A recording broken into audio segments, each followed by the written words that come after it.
الحمد لله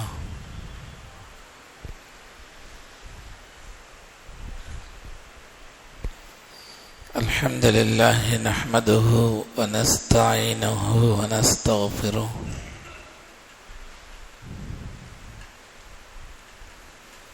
ونؤمن به ونتوكل عليه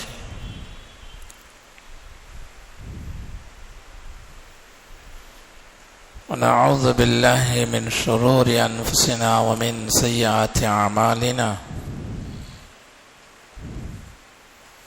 من يهده الله فلا مضل له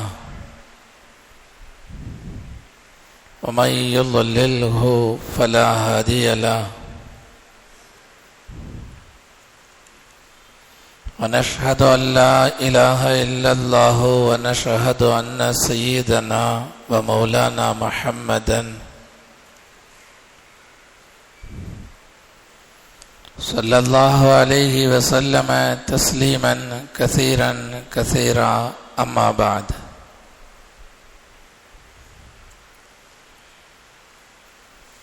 فأعوذ بالله من الشيطان الرجيم بسم الله الرحمن الرحيم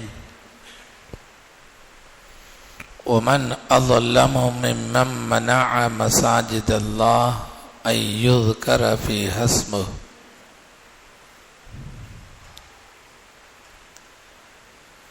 وقال النبي صلى الله عليه وسلم ولولا أن قومي أخرجوني منك ما خرجت أو كما قال عليه الصلاة والسلام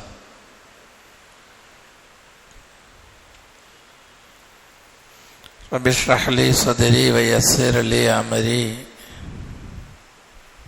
واحلل عقدة من لساني يفقهوا قولي سبحانك لا علم لنا إلا ما علمتنا إنك أنت العليم الحكيم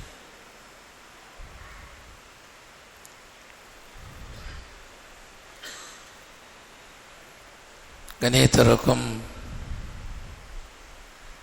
மரியாதைக்கும் உரித்தான அல்லாஹ்வின் நல்லடியார்களே,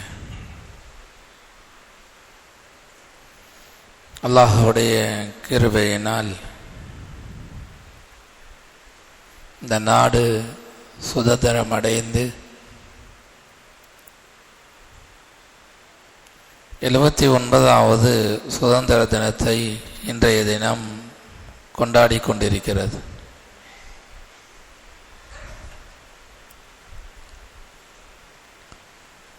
ஒரு வகையிலே முஸ்லிம்களாக இருக்கக்கூடிய நம்மவர்கள் சுதந்திர தினத்தை கொண்டாடினாலும் கூட மறுபுறம் இந்த நாட்டினுடைய நிகழ்வு போங்கு இஸ்லாமியர்களுக்கு ஒரு அச்சுறுத்தலாக, முஸ்லிம்களை இல்லாதவர்களாக ஆக்கக்கூடிய ஒரு போங்கிலே இந்த நாடு செல்வது என்பது முஸ்லிம்களாகிய நம்மவர்களுக்கு துக்கமான கவலையான ஒரு தகவல்கள் தான்.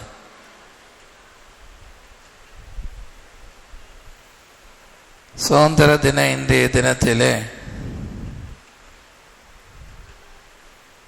இஸ்லாமிய கண்ணோட்டத்திலே சுதந்திரம் என்பது என்ன,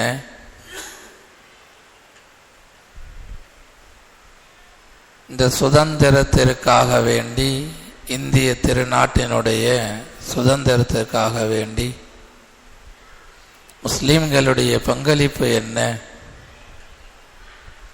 குறிப்பாக உலமாக்களுடைய பங்களிப்பு என்ன என்பதையெல்லாம் நாம் நம்முடைய சிந்தனைக்கு கொண்டு வருவோம் என்று சொன்னால், நாம் வாழக்கூடிய இன்றைய காலத்திலே அல்லாஹ்விடத்திலே அழுது துஆ செய்யக்கூடியவர்களாக நாம் எல்லாம் இருப்போம். இஸ்லாத்தை பொறுத்த வரைக்கும் இஸ்லாம் என்பது அடிமைத்துவத்திற்கு எதிரான ஒரு மார்க்கம். ஒரு காலம் இஸ்லாம் அடிமைத்துவத்தை விரும்பியது கிடையாது, வரவேற்றது கிடையாது. நாமெல்லாம் முஸ்லிம்களாக இருக்கிறோம். லா இலாஹ இல்லல்லாஹ் என்ற கலிமாவை சொல்லி இருக்கிறோம். லா இலாஹ இல்லல்லாஹ் என்ற கலிமாவினுடைய மிகப்பெரிய ஒரு அறிவிப்பே என்னவென்று சொன்னால், லா இலாஹ இல்லல்லாஹ், வணக்கத்திற்குரியவன் அல்லாஹு தாலாவை தவிர வேறு யாரும் இல்லை. இதனுடைய அர்த்தம் என்ன? நாங்கள் அல்லாஹுக்கு மட்டும்தான் அடிமை, வேறு யாருக்கும் நாங்கள் அடிமையாக இருக்க மாட்டோம். மனிதர்கள் யாரும் யாரையும் அடிமைப்படுத்தக்கூடாது, யாருக்கும் அடிமையாக இருக்கக்கூடாது என்ற சுதந்திரத்தை சொல்லக்கூடிய ஒரு வார்த்தை தான் லா இலாஹ இல்லல்லாஹ். அல்லாஹுக்கு மட்டும்தான் அடிமை நாங்கள், வேறு யாருக்கும் அடிமையாக நாங்கள் இருக்க போவது கிடையாது, இருக்க முடியாது என்பதை இந்த கலிமாவின் மூலமாக முழு உலகுக்கும் சொல்ல வருவது இஸ்லாம் இதைத்தான்.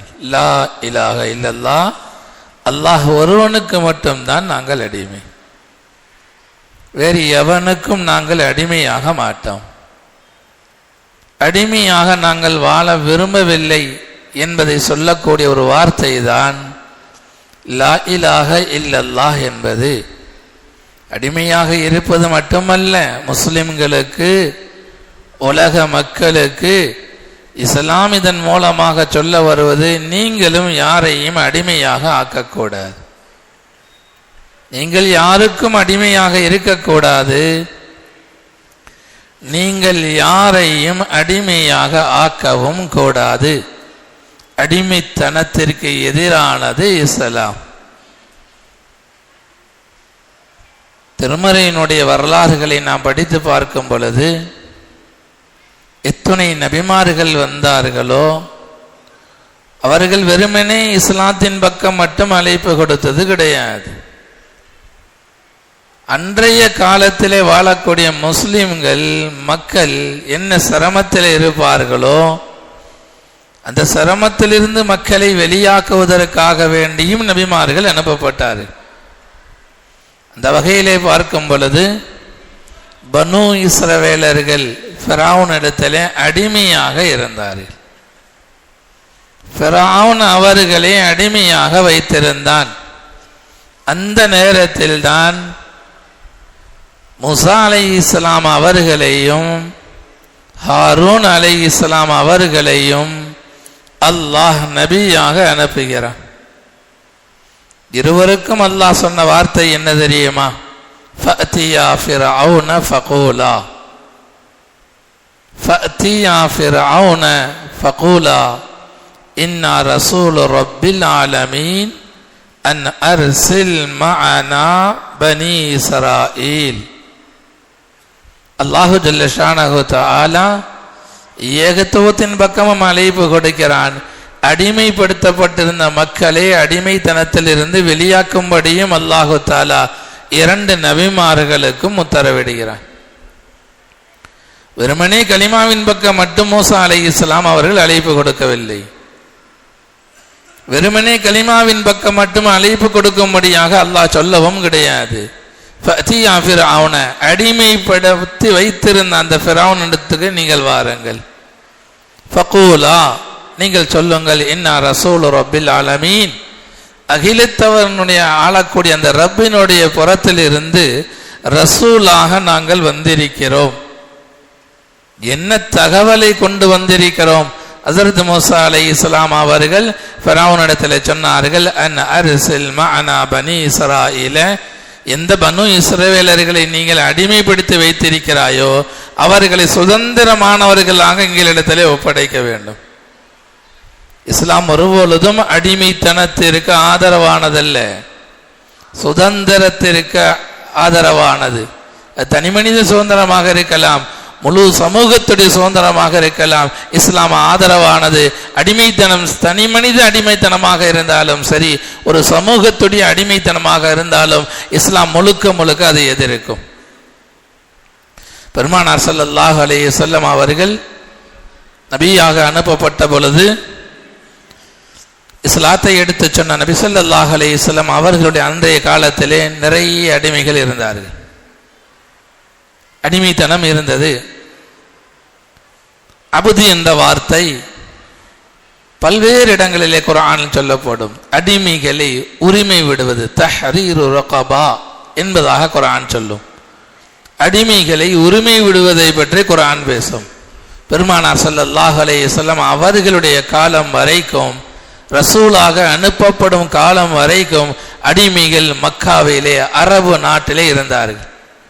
எப்பொழுது பெருமானார் ஸல்லல்லாஹு அலைஹி வஸல்லம் அவர்கள் நபியாக ரசூலாக அனுப்பப்பட்டார்களோ, தொழுகையை சொன்னார்கள், நோன்பை சொன்னார்கள், ஓர் இறைவன் என்பதை சொன்னார்கள். அத்தோடு பெருமானார் ஸல்லல்லாஹு அலைஹி வஸல்லம் அவர்கள் சொன்ன வார்த்தை, மன் அஆன முஜாஹிதன் ஃபீ சபீலில்லாஹ் அவ் காரிமன் ஃபீ உஸ்ரத்திஹி அவ் முகாத்திபன் ஃபீ ரகபத்திஹி அல்லல்லாஹு ஃபீ லில்லிஹி யௌம லா லில்ல இல்லா லில்லுஹ். நபி ஸல்லல்லாஹு அலைஹி வஸல்லம் அவர்களுடைய பல்வேறு சுப செய்திகளிலே ஒன்று, எந்த மனிதர் அல்லாஹ்வுடைய பாதையிலே போரிடுவாரோ அவருக்கு யார் உதவி செய்வார்களோ, மன் அஆன முஜாஹிதன் ஃபீ சபீலில்லாஹ், அல்லாஹ்வுடைய பாதையிலே யார் போர் செய்வார்களோ, அந்த போர் செய்யக்கூடிய முஜாஹிதுக்கு யார் உதவி செய்வாரோ, அவ் காரிமன் ஃபீ உஸ்ரத்திஹி, தன்னுடைய குடும்ப விஷயத்திலே கடன்பட்டு யார் இருப்பாரோ, கடனாளியாக இருப்பாரோ, கடனை நிறைவேற்ற முடியாத முறையிலே பலகீனமாக இருப்பாரோ, அவருக்கு யார் உதவி செய்வாரோ. மூன்றாவதாக பெருமானார் ஸல்லல்லாஹு அலைஹி வஸல்லம் அவர்கள் சொன்னார்கள், அவ் முகாத்திபன் ஃபீ ரகபத்திஹி, அடிமையாக இருந்து அடிமை சீட்டு எழுதி கொடுத்து அதற்கான பணத்தை செலுத்த முடியாமல் அடிமையாகவே யார் இருக்கிறாரோ, அடிமையிலிருந்து வெளிவருவதற்காக வேண்டி, அந்த அடிமைக்காக வேண்டி யார் உதவி செய்வாரோ அவரை அல்லாஹு ஜல்ல ஷானஹு தஆலா நாளை மறுமை நாளிலே நிழலே இல்லாத அர்ஷுடைய நிழல் மட்டும்தான் இருக்கும். அந்த அர்ஷுடைய நிழலிலே அல்லாஹு ஜல்ல ஷானஹு தஆலா நிழல் கொடுப்பான். அடிமையை உரிமை விடுவதற்கு யார் உதவி புரிவாரோ, பணம் கொடுத்து உதவி புரிந்து ஒரு அடிமையை உரிமை விடுவாரோ அவருக்கு நாளை மறுமை நாளிலே அர்ஷுடைய நிழல் மட்டும்தான் இருக்கும், வேற எந்த நிழலும் இருக்காது. அந்த நாளில் அல்லாஹு ஜல்ல ஷானஹு தஆலா கியாமத் நாளிலே அவரை அழைத்து அர்ஷுடைய நிழலை கொடுத்து அவரை கண்ணியப்படுத்துவான், அவருக்கு உபகாரம் செய்வான் என்பதாக பெருமானார் ஸல்லல்லாஹு அலைஹி வஸல்லம் அவர்கள் சொல்வார்கள். பெருமானார் ஸல்லல்லாஹு அலைஹி வஸல்லம் அவர்களுடைய மனைவிமார்களை படித்து பாருங்கள். அடிமை பெண்ணும் ஒரு மனைவி. நபியினுடைய ஸல்லல்லாஹு அலைஹி வஸல்லம் அவர்களுடைய மனைவிமார்கள் பலர்கள் இருந்தாலும் கூட மாரியத்துல் கிப்திய்யா ரலியல்லாஹு அன்ஹா அவர்கள் அடிமையாக இருந்தார்கள். அந்த அடிமையை நபிகள் நாயகம் ஸல்லல்லாஹு அலைஹி வஸல்லம் அவர்கள் தங்களுடைய மனைவியாக ஆக்கி உலகத்துக்கு சொல்கிறார்கள், இந்த உலகத்திலே அடிமையாக யாரும் இருக்கக்கூடாது. யாரும் யாருக்கும் அடிமை அல்ல, யாரும் யாரையும் அடிமைப்படுத்தவும் கூடாது. பெருமக்களே, இஸ்லாம் அடிமைத்தனத்திற்கு எதிரானது. அடிமையாக ஆக்குவதல்ல, அடிமையை போன்று நடத்துவதும் கூடாது இஸ்லாத்திலே. ஹஸரத் உமர் ரலியல்லாஹு அன்ஹு அவர்களுடைய காலம், ஜனாதிபதியாக இருக்கிறார்கள், அமீருல் முஃமினீனாக இருக்கிறார்கள். தங்களுடைய ஆட்சி காலத்திலே ஆங்காங்கே பல்வேறு நபர்களை கவர்னராக நியமித்திருப்பார்கள் ஹஸரத் உமர் ரலியல்லாஹு அன்ஹு அவர்கள். அந்த வகையிலே ஒரு இடத்திற்கு அம்ர் இப்னுல் ஆஸ் ரலியல்லாஹு அன்ஹு அவர்களை கவர்னராக ஹஸரத் உமர் ரலியல்லாஹு அன்ஹு அவர்கள் நியமித்திருந்தார்கள். அம்ர் இப்னு ஆஸ் ரலியல்லாஹு அன்ஹு அவர்களுடைய காலத்திலே ஓட்டப்பந்தயம், குதிரையினுடைய ஓட்டப்பந்தயம் நடக்கிறது. அம்ர் இப்னு ஆஸ் ரலியல்லாஹு அன்ஹு அவர்கள் கவர்னராக இருக்கிறார்கள். அவர்களுடைய அந்த ஆட்சிக்கு உட்பட்ட இடத்திலே குதிரையுடைய ஓட்டப்பந்தயம் நடைபெறுகிறது. அதிலே கவர்னருடைய அம்ர் இப்னு ஆஸ் ரலியல்லாஹு அன்ஹு அவர்களுடைய மகனும் தன்னுடைய குதிரையை ஓட்டப்பந்தயத்திலே சேர்த்து விடுகிறார். அவருடைய குதிரையும் ஓடுகிறது. எல்லா மக்களுடைய குதிரையும் ஓடும் பொழுது கவர்னருடைய மகனுடைய குதிரையை ஒரு சாதாரண மனிதருடைய குதிரை முந்தி செல்கிறது. கவர்னருடைய மகனுடைய குதிரையை ஒரு சாதாரண மனிதனுடைய குதிரையை முந்தி செல்கிறது. கவர்னருடைய மகன் நினைக்கிறார் இது தனக்கு கேவலம் என்பதாக. சாதாரண மனிதனுடைய குதிரை முந்தி சென்று வெற்றியும் தட்டுகிறது, வெற்றி அடைகிறது. கோபப்பட்ட கவர்னருடைய அம்ர் இப்னு ஆஸ் ரலியல்லாஹு அன்ஹு அவர்களுடைய மகன் வேகப்படுகிறார்.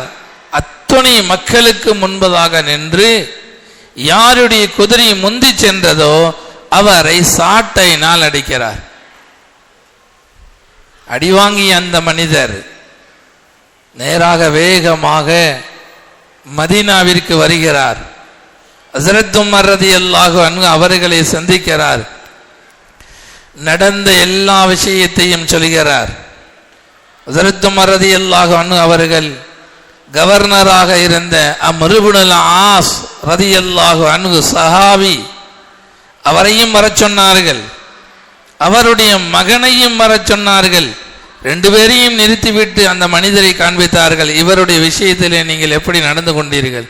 அந்த மனிதர் சொன்னார், கவர்னருடைய மகன் என்னை சாட்டையினால் அடித்தார். உமர் ரலியல்லாஹு அன்ஹு அவர்கள் சொன்னார்கள், அந்த சாட்டையை அவரிடத்திலே கொடு. அவரிடத்திலே சாட்டையை கொடுத்து கவர்னருடைய மகனை அடிக்க வைத்தார்கள். உன்னால் எவ்வளவு அடிக்க முடியுமோ அடி. கவர்னருடைய மகனை அந்த சாதாரண ஒரு மனிதர் அடிக்கிறார். பாதிக்கப்பட்டவர், அடி கொடுக்கப்பட்டவர் அடிக்கிறார். ஹஸ்ரத் உமர் ரலியல்லாஹு அன்ஹு அவர்கள் கவர்னரை பார்த்து, சஹாபியை பார்த்து, அம்ர் இப்னு ஆஸ் ரலியல்லாஹு அன்ஹு அவர்களை பார்த்து, அவர்களுடைய மகனை பார்த்து ஹஸ்ரத் உமர் ரலியல்லாஹு அன்ஹு அவர்கள் கேட்ட வார்த்தை என்ன தெரியுமா? நாம் எல்லோரும் கவனிக்க வேண்டும். நாங்கள் யாரையும் அடிமைப்படுத்தவில்லை என்பதாக நினைக்கிறீர்கள். அடிமையாக்கவில்லை என்பது அல்ல, அடிமையினுடைய செயல்களை யாருடைய விஷயத்திலும் கையாளக்கூடாது. ஹஸ்ரத் உமர் ரலியல்லாஹு அன்ஹு அவர்கள் கவர்னரை பார்த்து, கவர்னருடைய மகனை பார்த்து கேட்டார்கள், முஸ்கம் தஅப்பத்துமுன் நாஸ வகத் வலதத்துஹும் உம்மஹாத்துஹும் அஹ்ராரா. இவர்களுடைய தாய்மார்கள், மக்களுடைய தாய்மார்கள் மக்களை சுதந்திரமானவர்களாக பெற்றெடுத்து சுதந்திரமானவர்களாக வாழ வைத்து கொண்டிருக்கும் பொழுது இவர்களை அடிமையாக்கக்கூடிய காரியத்தை நீங்கள் எப்பொழுது செய்ய ஆரம்பித்தீர்கள்? அடிமையாக்கவில்லை. அடிமையை போன்று அடித்ததற்கு ஹஸ்ரத் உமர் ரலியல்லாஹு அன்ஹு அவர்கள் சொன்ன வார்த்தை இதுதான். பெருமக்களை நான் சொல்ல வருவது, நம்முடைய கடைகளில் வேலை பார்க்கக்கூடிய எத்தனை தொழிலாளிகளை அடிமையை போன்று நடத்துகிறோம். நம்முடைய வீட்டுக்கு வரக்கூடிய எத்தனை மருமகள்களை அடிமையை போன்று நடத்துகிறோம். நம்ம உடன் பிறந்த சகோதர சகோதரிகள் பலகீனமாக இருக்கும் பொழுது, எந்த பொருளாதாரமும் இல்லாத பொழுது, அறிவியலே பலகீனமாக இருக்கும் பொழுது, நம்முடைய ஆதிக்கத்துக்கு கீழ் இருக்கக்கூடிய எத்தனை நபர்களை அடிமையை போன்று அவர்களுடைய உணர்வுகளுக்கு மதிப்பு கொடுக்காமல் நடத்துகிறோம். இஸ்லாம் அடிமையாக்குவதை மட்டுமல்ல, அடிமையை போன்று நடத்துவதையும் இஸ்லாம் ஒரு காலம் அனுமதித்தது கிடையாது. அப்படி ஒரு மனிதர் அநீதமாக இந்த உலகத்திலே ஒரு மனிதருடைய விஷயத்திலே நடந்து கொள்வார் என்று சொன்னால், இன்று நீதி இல்லை என்று சொன்னாலும் ஒரு நேரம் வரும் பெருமக்களே, மஹ்ஷருடைய மைதானத்திலே அல்லாஹுடைய நீதிமன்றத்திலே நிச்சயமாக விசாரிக்கப்படும். இன்று உமர் இருந்தார்கள், சாட்டையை கொடுத்து அடிக்க சொன்னார்கள்.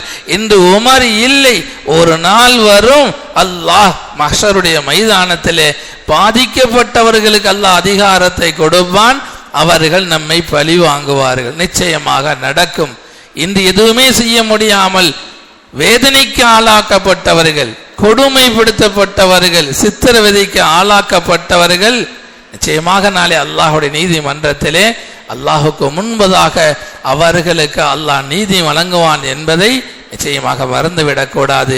இந்த சுதந்திர தின விழாவிலே இஸ்லாமியர்களுடைய பங்களிப்பு மிகப்பெரிய பங்களிப்பு. பெருமக்களே, உலமாக்கள் எத்தனையோ ஆயிரக்கணக்கான உலமாக்கள் தூக்கிலிடப்பட்டார்கள். இன்றைய தினத்தில் நினைத்து பாருங்கள், இதை எதையோ படிக்கக்கூடிய நாம் நம்முடைய முன்னோர்களுடைய வரலாறுகள், குறிப்பாக சுதந்திர தின வரலாறுகளை நாம் படிப்பது கிடையாது. இந்த இந்திய நாட்டுக்கு சுதந்திரம் வாங்குவதற்காக வேண்டி எவ்வளவு உலமாக்கள், எவ்வளவு முஸ்லிம்கள், எத்தனையோ ஆயிரம் மக்கள் தூக்கிலிடப்பட்டார்கள், கொலை செய்யப்பட்டார்கள். ஒரு ஆங்கில பத்திரிகையாளர் எழுதுகிறார், நான் டெல்லியிலே ஒரு இடத்திலே லாட்ஜிலே தங்கி இருந்தேன். அந்த நேரத்தில் பிணவாடை வந்தது. ஜன்னலிலிருந்து எட்டி பார்த்தேன். அந்த நேரத்தில் ஒரு 40 உலமாக்கள், அவர் ஆலிம்கள் என்பதாகவே புத்தகத்தில் எழுதுகிறார்கள், 40 உலமாக்கள் நிர்வாணப்படுத்தப்பட்டிருந்தார்கள், கைகள் கட்டப்பட்டிருந்தார்கள். ஒவ்வொருவருக்கும் முன்பதாக, அவர்களுக்கு முன்பதாக ஒரு பெரிய நெருப்பு குண்டம் இருந்தது. ஆங்கிலேயன் கேட்கிறான், நீ இந்த சுதந்திர போராட்டத்தை விட்டு விடுகிறாயா? உலமாக்கள் சொன்னார்கள், ஒருவர் கூட இப்படி சொல்லவில்லை. எல்லா உலமாக்களும் சொன்னார்கள், இந்த போராட்டத்தை விட மாட்டோம். ஒவ்வொருவராக அந்த நெருப்பு குண்டத்திலே தள்ளப்பட்டார்கள் உலமாக்கள். அவர்கள் எரியக்கூடிய அந்த வாடை தான் பிணவாடை என்பதாக ஒரு ஆங்கிலேய வரலாற்று ஆசிரியர் எழுதுகிறார். ஷேகுல் ஹிந்த் மஹ்மூதுல் ஹசன் ரஹ்மத்துல்லாஹி அலைஹி அவர்கள் ஆங்கிலேயனுக்கு எதிராக ஒரு ஃபத்வாவை கொடுத்தார்கள். முஸ்லிம்கள் ஆங்கிலேயர்களுடைய இராணுவ படையிலே சேர்வது ஹராம் என்பதாக ஃபத்வா கொடுத்தார். ஷேகுல் ஹிந்த் மஹ்மூதுல் ஹசன் ரஹ்மத்துல்லாஹி அலைஹி அவர்களுடைய ஃபத்வா, ஆங்கிலேயர்களுடைய படையிலே ஒரு முஸ்லிம் சேர்வது அது ஹராம் என்பதாக ஃபத்வா கொடுத்தார்கள். என்ன நடக்கும்? முழுக்க ஆங்கிலேயர் ஆட்சி காலம். உடனடியாக நீதிமன்றத்திற்கு வரவழைக்கப்பட்டார்கள், கூண்டிலே நிற்க வைக்கப்படுகிறார்கள். அந்த நேரத்தில் நீதிபதி கேட்கிறான், மஹ்மூதே, நீங்கள் சொன்ன ஃபத்வா மார்க்க தீர்ப்பு உண்மையானதா? மஹ்மூதுல் ஹசன் ரஹ்மத்துல்லாஹி அலைஹி அவர்கள் சொன்னார்கள், அன்றும் நான் தீர்ப்பு சொன்னேன், இதோ இங்கிருந்து கொண்டும் நான் தீர்ப்பு சொல்கிறேன், இதற்கு பிறகும் நான் தீர்ப்பு சொல்லுவேன். ஆங்கிலேயர்களுடைய படையிலே முஸ்லிம்கள் சேர்வது ஹராம் என்பதாக நீதிமன்ற வளாகத்திலே வைத்து ஹஸரத் ஷேகுல் ஹிந்த் ரஹ்மத்துல்லாஹி அலைஹி அவர்கள் ஃபத்வா கொடுக்கிறார்கள். என்ன ஆனது என்பதாக, இந்த ஃபத்வாவினால் என்ன நடக்கும் என்பதாக உனக்கு தெரியுமா என்பதாக ஷேகுல் ஹிந்த் ரஹ்மத்துல்லாஹி அலைஹி அவர்களை பார்த்து கேட்கும் பொழுது அவர்கள் சொன்னார்கள், நன்கு தெரியும், என்னை நீங்கள் தூக்கிலே போடுவீர்கள். அந்த நேரத்தில் நான் இறந்ததற்கு பிறகு ஆங்கிலேயர்களாக இருக்கக்கூடிய உங்களுடைய செலவிலே எனக்கு கஃன் அணிவிக்கப்படக்கூடாது என்பதற்காக வேண்டி கஃன் துணியை நானே கொண்டு வந்திருக்கிறேன் என்பதாக ஷேகுல் ஹிந்த் ரஹ்மத்துல்லாஹி அலைஹி அவர்கள் தங்களுடைய கையிலே இருந்த வெள்ளை துணியை எடுத்து காண்பித்தார்கள். இந்த ஃபத்வாவினுடைய பலன் என்ன கிடைக்கும்? என்னை நீங்கள் தூக்கிலே போடுவீர்கள், பிறகு என்னை கஃனிட்டு அடக்கம் செய்வீர்கள். அந்த கஃனுக்கான செலவு கூட ஆங்கிலேயர்களுடைய செலவாக இருக்கக்கூடாது என்பதற்காக வேண்டி அந்த கஃனை நானே கொண்டு வந்திருக்கிறேன் என்பதாக ஷேகுல் ஹிந்த் ரஹ்மத்துல்லாஹி அலைஹி அவர்கள் கஃனையும் எடுத்து காண்பித்தார்கள். பிறகு மால்டா சிறையிலே போடப்பட்டார்கள். 3 ஆண்டுகள் 6 மாதம் சிறையில் இருக்கிறார்கள். பிறகு ஆங்கிலேயர்கள் ஹஸரத் அவர்களை விடுதலை செய்கிறார்கள். விடுதலைக்கு பிறகு ஹஸரத் அவர்கள் திரும்ப நாட்டுக்கு வருகிறார்கள். அவர்களுடைய வஃபாத்துடைய நேரத்தில் ஜனாசாவை குளிப்பாட்டும் பொழுது உடனிருந்தவர்கள் எல்லாம் பார்க்கிறார்கள், ஹஸரத் அவர்களுடைய இடுப்பிலே சதையே கிடையாது. ஹஸரத் அவர்களுடைய இடுப்பிலே சதையே கிடையாது. அங்கிருந்தவர்களிலே ஒருவர் சொன்னார், ஹஸரத் சிறையிலே இருக்கும் பொழுது ஆங்கிலேயர்கள் இரும்பை காய்ச்சி ஹஸரத் அவர்களுடைய இடுப்பிலே சூடு போடுவார்கள், ஹஸரத் அவர்களுடைய இடுப்புடைய சதையே இல்லை என்பதற்கான காரணத்தையும் சொல்லி காண்பித்தார்கள். இவ்வளோ தூரம் உலமாக்கள் பாடுபட்டதற்கு என்ன காரணம் தெரியுமா? ஆங்கிலேயன் அதிகாரம் செய்கிறான் என்பதல்ல, அதிகாரம் செய்தால் இஸ்லாம் அழிக்கப்படும் என்பதுதான். குர்ஆன் இங்கு இருக்காது, ஹதீஸ் இங்கு இருக்காது, தொழுகை இங்கு இருக்காது, நோன்பு இங்கு இருக்காது, முஸ்லிம்களுடைய பருதா இங்கு இருக்காது. முஸ்லிம்களுடைய தாடி இங்கு இருக்காது, மஸ்ஜிதுகள் இருக்காது, மதரசாக்கள் இருக்காது, ஹான்காக்கள் இருக்காது என்ற ஒரே காரணத்திற்காக வேண்டி இஸ்லாமிய உலமாக்கள், குறிப்பாக பெரும் பெரும் ஆலிம்கள் எல்லாம் ஃபத்வாக்களையும் கொடுத்தார்கள். ஜும்மா மேடைகளிலே சுதந்திரத்திற்கான விழிப்புணர்வையும் உலமா பெருமக்கள் செய்தார்கள். அவர்களுடைய அந்த பயானுடைய ஒரு மிகப்பெரிய தாக்கம்தான் இந்தியாவிலே முஸ்லிம்கள் அவர்களுடைய மக்களுடைய சதவீதத்தை விட சுதந்திரத்திலே முஸ்லிம்களுடைய சதவீதம் அதிகமாக இருந்தது என்பதாக வரலாற்று ஆசிரியர்கள் பதிவு செய்கிறார்கள் என்று சொன்னால், ஆங்கிலேயர்களால் என்ன ஒரு நோக்கத்தோடு இந்த நாடு அடிமைப்படுத்தப்பட்டதோ அதைவிட கொடுமையான ஒரு போங்கிலே இன்றைய நாடு போய்கொண்டிருக்கும் பொழுது வாழ்ந்து கொண்டிருக்கக்கூடிய நம்மவர்கள், நம்ம முஸ்லிமான முன்னோர்கள் எந்த நோக்கத்திலே தங்களுடைய உயிர்களை தியாகம் செய்தார்கள், கோடான கோடி பொருளாதாரத்தை தியாகம் செய்தார்கள், உடைமைகளை தியாகம் செய்தார்கள் என்று சொன்னால், அந்த சுதந்திரத்தை பாதுகாப்பது இன்று வாழக்கூடிய இன்றைய தலைமுறையாக இருக்கக்கூடிய நம்மவர்களுடைய கடமை. அதற்காக வேண்டி குறைந்தபட்சம் நம்முடைய மனோயிச்சையான வாழ்க்கைகளை விட்டுவிட்டு அல்லாஹ்விடத்திலே அழுது, யா அல்லாஹ் இந்த சுதந்திரத்தை பாதுகாப்பாயாக, கியாமத் நாள் வரைக்கும் இந்த இந்தியாவை முஸ்லிம்களுக்கு சாதகமான, குறிப்பாக இந்திய மக்களுக்கு சாதகமான ஒரு ஆட்சியாக, நல்ல இடமாக ஆக்கிய அருள் என்பதாக அல்லாஹ்விடத்தில் கேட்க கடமைப்பட்டிருக்கிறோம்.